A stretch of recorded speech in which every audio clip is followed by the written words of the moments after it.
Hello everyone, GS सब civil service classes में आप सभी का स्वागत है। जैसा कि हमारी सीरीज़ चल रही थी बिहार स्पेशल करंट अफेयर्स की, इससे पहले हम 2 वीडियोज़ लाए हैं और लगभग 3-4 वीडियो में सारे जो डिस्ट्रिक्ट है वो कवर कर दिए जाएंगे। तो आपका जो एग्ज़ाम है 13 दिसंबर को है, 13 ऑफ दिसंबर को एग्ज़ाम है आपका और बहुत कम टाइम बचे हैं। तो ठीक है, आपने जो पढ़ा है वो पर्याप्त है, अपने अंदर कॉन्फिडेंस रखें और कुछ ऐसे सेक्शन हैं जहाँ से बार बार क्वेश्चन हिट करते हैं, बस उन्हें आप रिवीजन करें। और डिस्ट्रिक्ट वाइज जो करंट अफेयर्स हैं तो ये लास्ट टाइम में थोड़ा सा गो थ्रू कर लीजिएगा या वीडियो के माध्यम से या पीडीएफ अवेलेबल करा देंगे तो ठीक है, आपको डायरेक्टली याद नहीं रहेगा। जब आप ऑप्शन देखोगे ना तो क्लिक कर जाएगा कि हाँ इसका आंसर ये हो सकता है। तो कुछ चीज़ें होती है लास्ट टाइम में आप जब पढ़ोगे तो वो माइंड में रहती है, बैक ऑफ द माइंड चलते रहती है, तो उसका बेनिफिट्स भी एग्ज़ाम में देखने को मिलता है।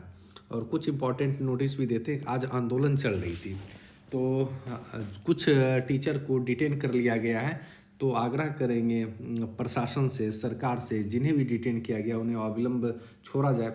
हम लोग कोई जुर्म थोड़ी कर रहे हैं, आवाज़ लगा रहे हैं। सोचिए कि आप जो वहाँ अधिकारी बनकर बैठे हों, बड़े बड़े पोस्ट पे हों, अध्यक्ष बने हों, तो मतलब आप भी तो इसी फेज से निकल कर आए होंगे, तो स्टूडेंट की बातें, टीचर की बातें सुननी चाहिए।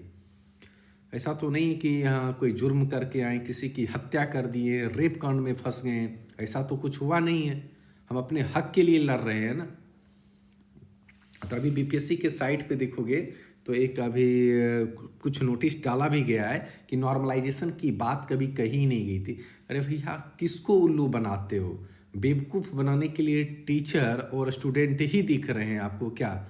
जब आपको पता था कि आज आंदोलन होने वाला है, भारी संख्या में स्टूडेंट वहाँ पे जुटेंगे, तो फिर आप सुबह ही डाल देते कि ऐसा बात कही ही नहीं गई। इतने दिनों से मुद्दा में चल रहा था, तो क्यों नहीं फिर आप वहाँ पे प्रेस कॉन्फ्रेंस करके या फिर कोई लेटर जारी कर दिए या प्रेस कॉन्फ्रेंस के माध्यम से आप बता ही देते।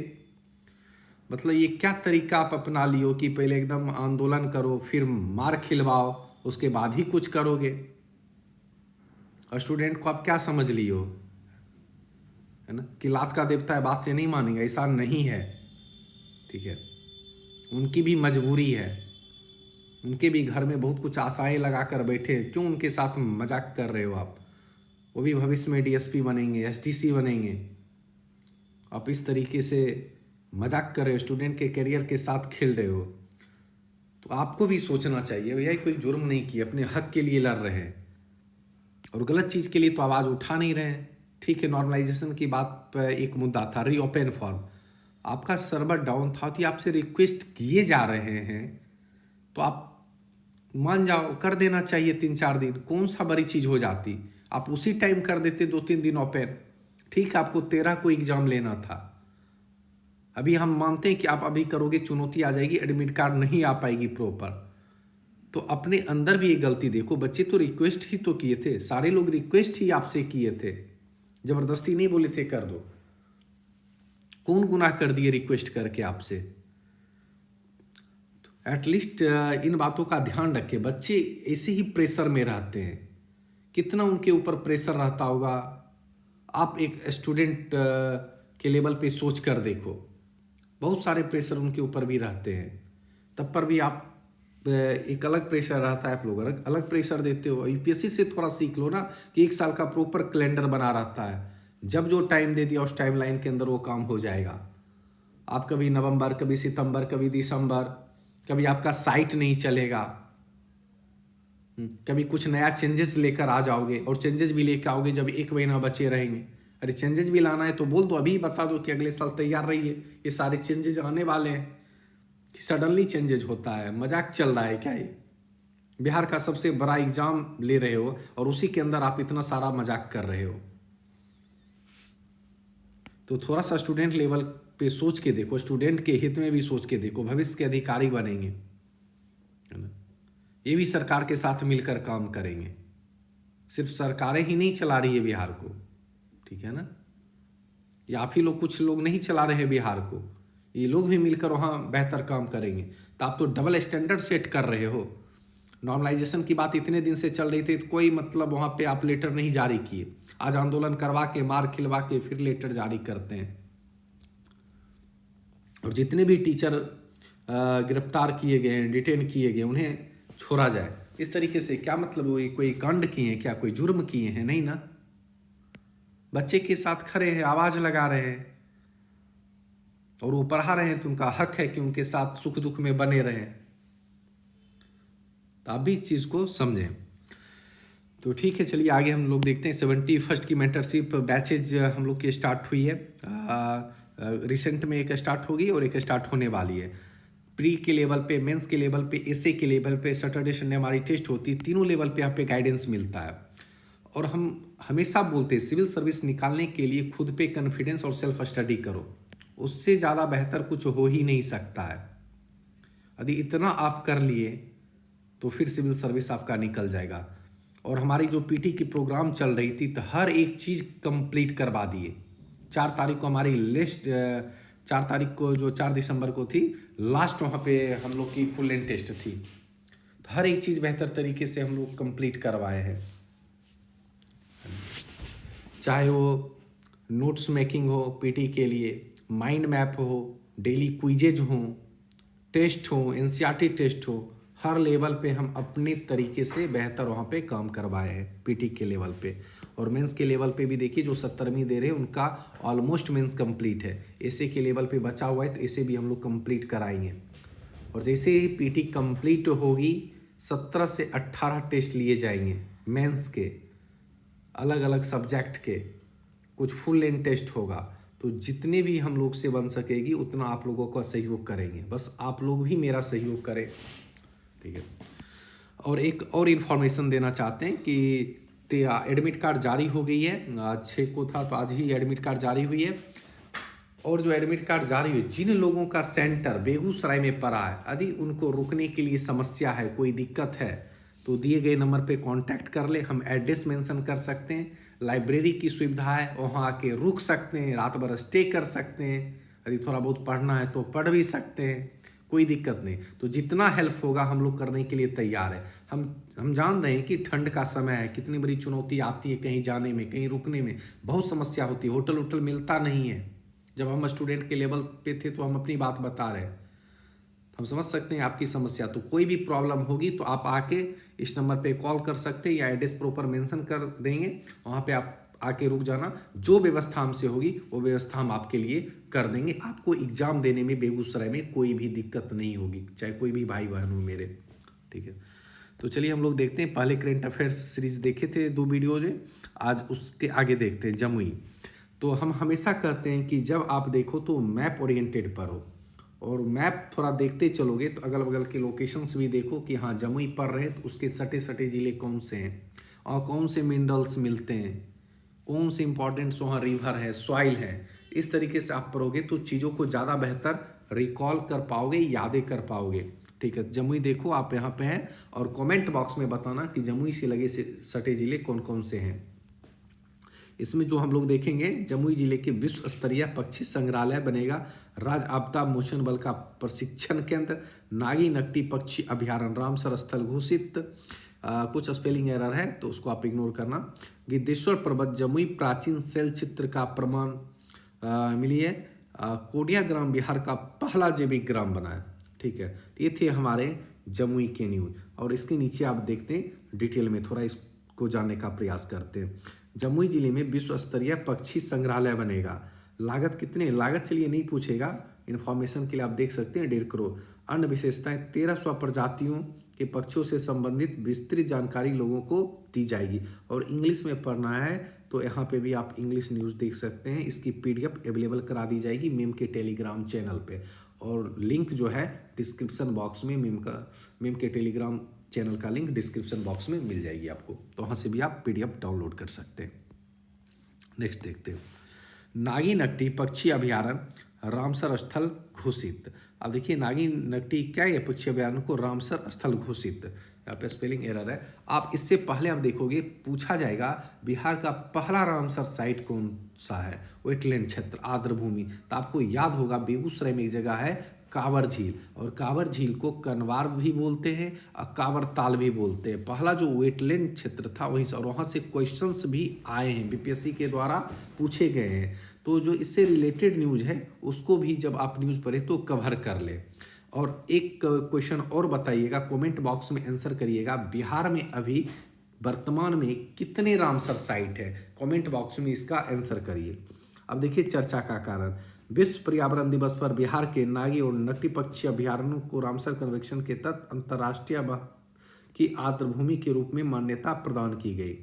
नागी और नट्टी पक्षी अभ्यारण्य की प्रमुख विशेषताएं, दोनों पक्षी अभ्यारण्य मानव निर्मित आर्द्रभूमि पर निर्मित हुए हैं, जिन्हें मुख्य रूप से नकटी बांध के निर्माण के माध्यम से सिंचाई के लिए विकसित किया जाएगा। अब डैम की बात आई तो इम्पॉर्टेंट डैम देख लीजिएगा, ठीक है। हाँ, नहीं होगा तो इसके हम PDF अवेलेबल करा देंगे, यहाँ से भी क्वेश्चन बनने के चांसेस रहते हैं। अब नेक्स्ट देखते हैं, कोडिया ग्राम बिहार का पहला जैविक ग्राम बना। जमुई जिले का कोडिया ग्राम राज्य का पहला जैविक ग्राम बना।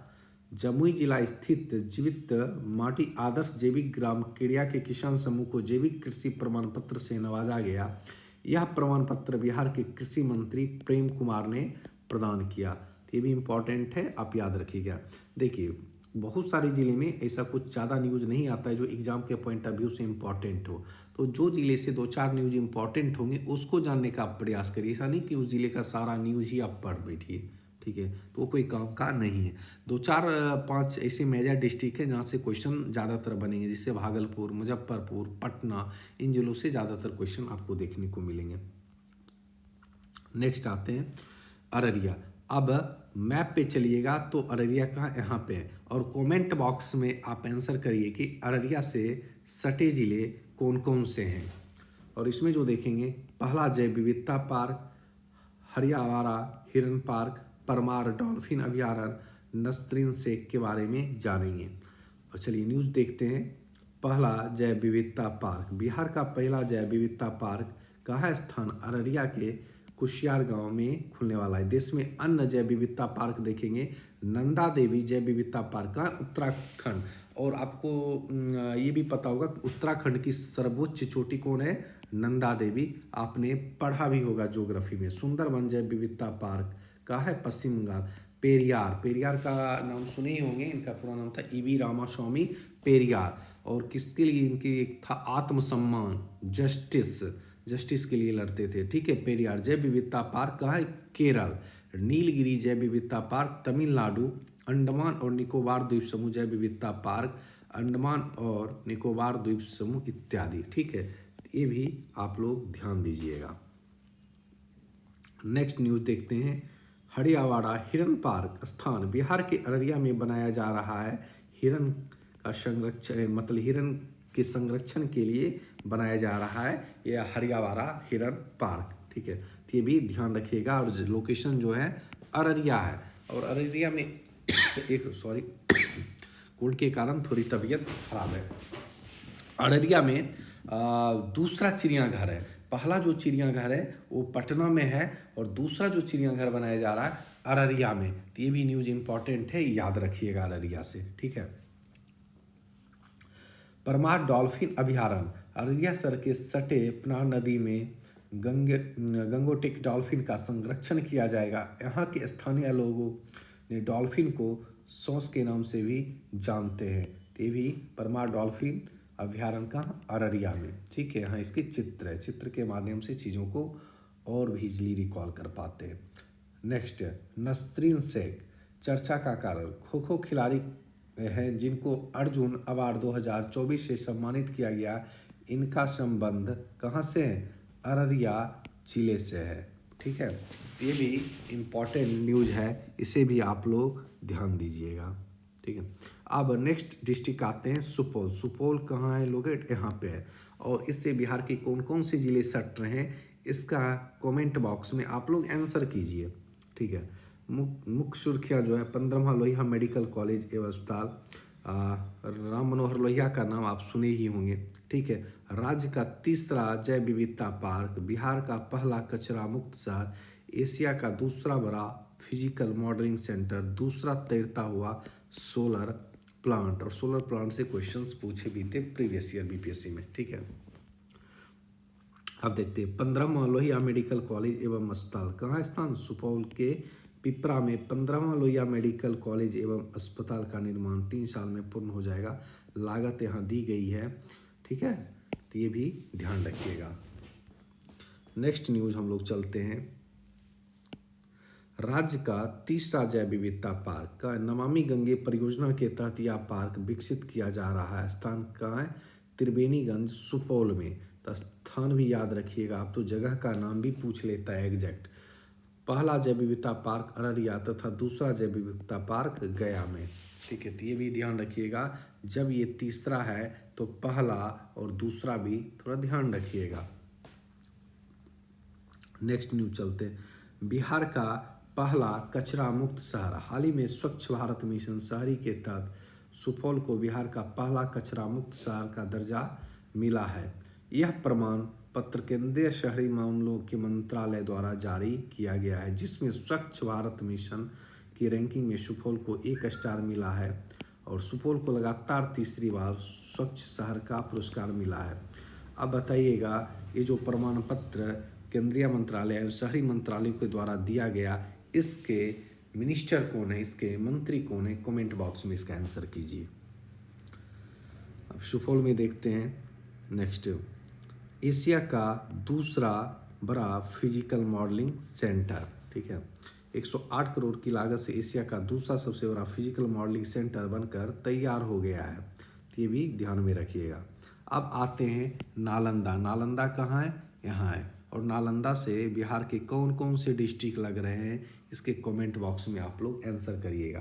यदि इस तरीके से कमेंट बॉक्स में कुछ आंसर करते हैं तो इंगेज रहिएगा, एक्टिव रहिएगा, और मुझे भी देखना है कि आप लोग कितने एक्टिव हैं करेंट अफेयर्स को लेकर।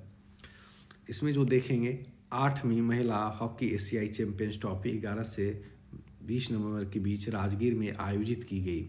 प्रतिभागी कौन थे? भारत, चीन, जापान, दक्षिण कोरिया, मलेशिया, थाईलैंड। देखिए, जब कोई देश का नाम आता है या चर्चा में है तो उसकी राजधानी भी याद करिएगा। यदि वहाँ कोई प्रधानमंत्री हैं, राष्ट्रपति हैं, तो वो चीज़ों को भी आप लोग ध्यान दीजिएगा, क्योंकि राजधानी से भी क्वेश्चंस आते हैं, प्रधानमंत्री, राष्ट्रपति से भी एक क्वेश्चंस आ जाते हैं। तो आपको पता होगा कि एक जापान में एक प्रधानमंत्री थे शिंजो आबे, उन्हें गोली मार के हत्या कर दी। बीपीएससी वहाँ से पूछ लिया था हाल ही में, कौन से किस देश के प्रधानमंत्री थे जिन्हें गोली मार के हत्या कर दी थी? Shinzo Abe. वर्तमान में भी कौन है? Fumio Kishida. तो इस तरीके से भी आप लोग पढ़िएगा कि ताकि वहाँ से क्वेश्चन आए तो छूटे नहीं। ठीक है, द्विवार्षिक आयोजन ये था। ठीक है, नेक्स्ट न्यूज। राजगीर में बिहार ऑर्थोपेडिक एसोसिएशन सम्मेलन। नालंदा के फतेह अली में इथेनॉल प्लांट का उद्घाटन। अब ये बताइएगा कि बिहार में जो पहला इथेनॉल प्लांट लगा था वो कहाँ लगा था, और बिहार में कितने इथेनॉल प्लांट लग चुके हैं, इसका कमेंट बॉक्स में आप लोग आंसर कीजिए। ठीक है, नेक्स्ट आते हैं वैशाली। वैशाली यहाँ है, और आप लोग बताइएगा कमेंट बॉक्स में वैशाली से सटे डिस्ट्रिक्ट कौन कौन से हैं। सरसई सरोवर हाजीपुर में दुनिया की दूसरी सबसे बड़ी शिव प्रतिमा। बिदुपुर वैशाली में पान के पत्ते के विकास के लिए उत्कृष्टता केंद्र की स्थापना की जा रही है। ठीक है, अब देखते हैं न्यूज। रूसी सेना ने हाजीपुर में निर्मित जूते पहनना शुरू कर दिया। ठीक है, उतना इम्पोर्टेंट नहीं है, तो भी आप लोग ध्यान दीजिएगा। बिंदेश्वर पाठक को पद्म विभूषण से सम्मानित किया गया, जो वैशाली जिला के ही रहने वाले हैं। अब आपको पहले ही बताए थे कि पद्म विभूषण या पद्म भूषण यदि बिहार के किसी व्यक्ति को मिला है तो उनका नाम याद रखिएगा, और कितने व्यक्तियों को मिला है एग्जैक्ट डाटा याद रखिएगा, वहाँ से क्वेश्चन बनने के चांसेस है। प्रमोद भगत को बैडमिंटन विश्व महासंघ ने 18 महीने के लिए निलंबित कर दिया। टोक्यो पैरालंपिक कब हुआ था? 2020 में ये स्वर्ण पदक जीते थे। ठीक है, तो इस तरीके से भी आप लोग याद कर सकते हैं, ध्यान दे सकते हैं। तो वैशाली आप लोग लोकेशन में पहले ही दिखा दिए थे। तो जो भी इम्पोर्टेंट डिस्ट्रिक्ट होगा जहाँ से क्वेश्चन बनेंगे, वो सारे डिस्ट्रिक्ट के करंट अफेयर्स हम लोग वीडियो के माध्यम से, पीडीएफ के माध्यम से आप लोगों को प्रोवाइड करवा देंगे। और इससे रिलेटेड देखिएगा नेशनल न्यूज़, इंटरनेशनल न्यूज़, कोशिश करते हैं चाहे तो पीडीएफ दे देंगे या टाइम मिला तो वीडियो के माध्यम से एक दिन डिस्कस कर देंगे नेशनल और इंटरनेशनल न्यूज़ पे, जो 70 बीपीएससी में आने के चांसेज हैं। ठीक है, तो आप लोग बने रहिए। तब तक के लिए धन्यवाद, मिलते हैं नेक्स्ट वीडियो में।